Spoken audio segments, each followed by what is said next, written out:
Hello बच्चों, let's discuss this question. Consider the following statements. पहला है saltatory conduction of nerve impulse occurs rapidly in insulated nerve fibres. दूसरा है saltatory conduction conserve both time and energy while transmitting impulse. Choose the correct option. A statement 1 is correct but 2 is incorrect. B statement 1 is incorrect but 2 is correct. C both statements 1 and 2 are correct. या D both statements 1 and 2 are incorrect. इस question को solve करने का जो की concept है वो है आपके सॉल्टेटरी कंडक्शन को समझना। सॉल्टेटरी कंडक्शन में एक्चुअली क्या होता है? यदि हम देखें तो ये सॉल्टेटरी कंडक्शन एक्चुअली सिर्फ माइलिनेटेड शीट में मतलब माइलिनेटेड न्यूरॉन्स में दिखता है। Only in myelinated neurons. तो इसकी खास बात क्या है? माइलिनेटेड न्यूरॉन्स की खास बात क्या है? इनमें माइलिन शीथ होती है और ये जो माइलिन शीथ है ये इंसुलेटिंग होता है, नॉन कंडक्टिंग होता है। और इसका सीधा सीधा मतलब क्या होता है कि इम्पल्स माइलिनेटेड ये जो माइलिन शीथ है इसके थ्रू से पास नहीं कर सकता। मतलब इम्पल्स कैन नॉट पास। ये इंसुलेटिंग हुआ तो इम्पल्स पास नहीं कर सकता। तो क्या होता है एक्चुअली, यदि हम यहाँ पर एक न्यूरॉन को ड्रॉ करें, ये इसका एक्सॉन हुआ, यहाँ पर इसकी एक्सॉन एंडिंग्स हुई और यहाँ पर आपकी सेल बॉडी होने लगी। यहाँ उसके डेंड्राइट्स ब्रांचेस बनाने लगे,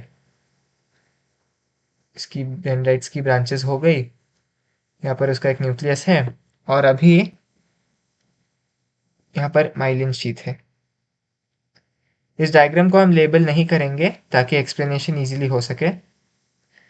क्या होता है आपको पता है कि जब इम्पल्स बनता है, इम्पल्स किस कारण बनता है?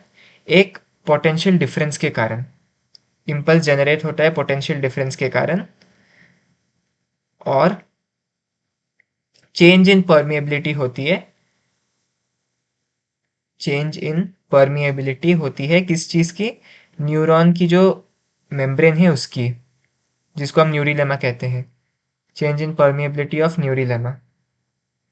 तो यदि आप देखें कि पोटेंशियल डिफरेंस बन रहा है, पोटेंशियल डिफरेंस बनने के बाद एक इलेक्ट्रिक करंट फ्लो करता है और ये जो इलेक्ट्रिक करंट है, यदि एक इंसुलेटर मौजूद है तो ये इलेक्ट्रिक करंट फ्लो नहीं कर पाएगा। फॉर एग्जांपल, यदि हम बात करें कि इस जगह पे आपका पूरा डिस्टर्बेंस क्रिएट हुआ है डेंड्राइट्स की ओर, यहाँ पर ऐसे डिस्टर्बेंस क्रिएट हुआ है, यहाँ पर एक इम्पल्स जनरेट हुई है क्योंकि पोटेंशियल डिफरेंस क्रिएट हुआ है, परमिएबिलिटी चेंज हुई है न्यूरिलेमा की, तो यहाँ पर एक डिस्टर्बेंस के कारण एक पोटेंशियल डिफरेंस जनरेट हुआ है, एक इम्पल्स जनरेट हुआ है।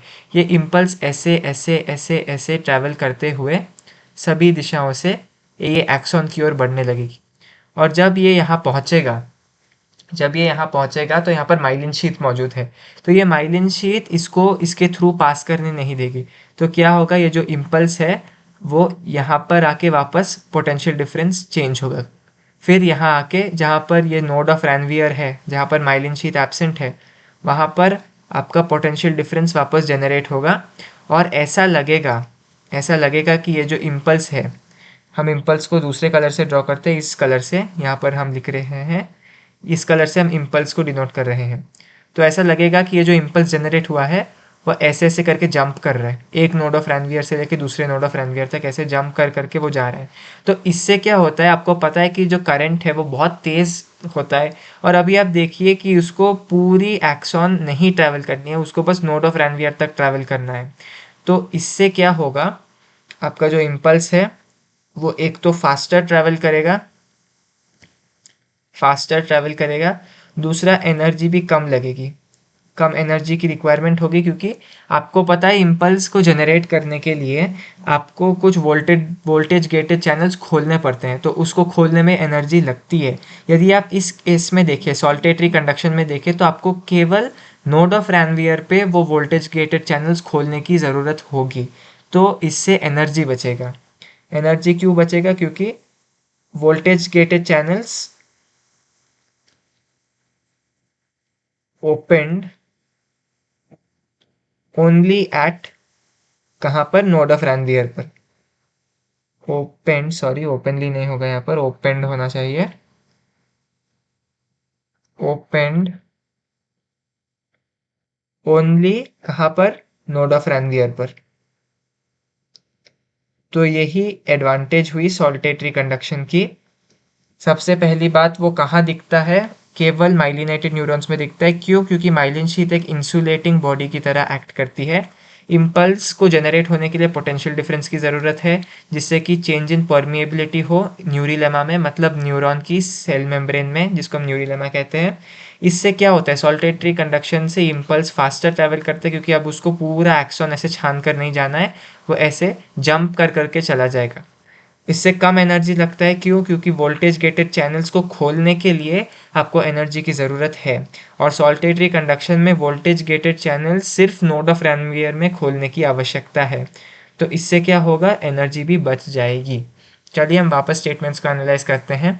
पहला स्टेटमेंट है saltatory conduction of nerve impulse occurs rapidly in insulated nerve fibres. बिल्कुल सही, इंसुलेटेड नर्व फाइबर्स का होना बहुत ज़रूरी है। दूसरा है saltatory conduction conserves both time and energy while transmitting impulse. ये भी बिल्कुल सही है, हमने यही दो एडवांटेजेस देखी है सॉल्टेटरी कंडक्शन की। अभी हमको करेक्ट ऑप्शन चूज करने को कहा है। A statement 1 is correct but 2 is incorrect, गलत।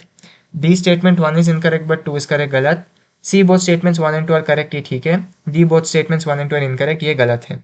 सो the correct option to this question is option C, both statements 1 and 2 are correct. Hope you have understood it well. All the best.